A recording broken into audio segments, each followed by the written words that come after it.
While watching Jon Solo explaining mythology, an image appeared in my head.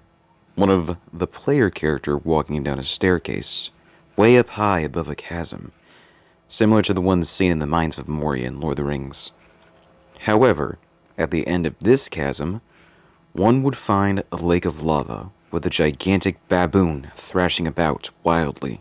That's right, this Souls game would take a trip across the Nile into Egyptian territory, using the mythology as the basis. The monkey I mentioned could either be Bobby himself, the god of punishment who eats sinners alive, or perhaps a descendant. The base storyline in this game would be about the player character becoming the next god of the dead, or allowing the denizens of the underworld to fend for themselves in chaos. Because it's not a Souls game without an alternate ending or two. The original god of the dead, Osiris, would have already passed on some centuries ago, while the newly deceased was his son, Anubis. Naturally, the god of chaos, Set, is trying to get his hands on the throne, making him the main villain and the final boss. Other gods would make an appearance too, some taking on the role of boss fights, while others are normal NPCs who can offer special items, lore, and assistance in battle. One goddess who starts a questline is Taweret, known for protecting mothers and children. You need to protect her throughout a good portion of the game in order to access a safe passage to the baboon's boss arena. If you don't, you'll be forced to fight your way to the primates through tough enemies that will drain you of most of your healing items. If they kill you on the way, they all respawn.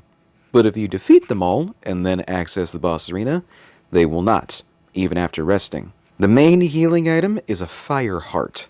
Hearts made of fire for people to consume so they can continue crossing the Duat without fainting. Your character has been blessed, or cursed, with the ability to continuously try and achieve their goal. One of the gods is responsible for this ability, hoping a mortal can stop Set, while the rest of them are unable to because Set cast a curse on them. Appearances to choose from include the native, who would resemble the ancient Egyptians, wanderers, who resemble people from the Middle East, river masters, who are based off people from Eastern Asia, mountaineers, who look like Central and South Americans, and hillsiders, who have a European look. Hairstyles are also given names and a short description, just like Dark Souls 1.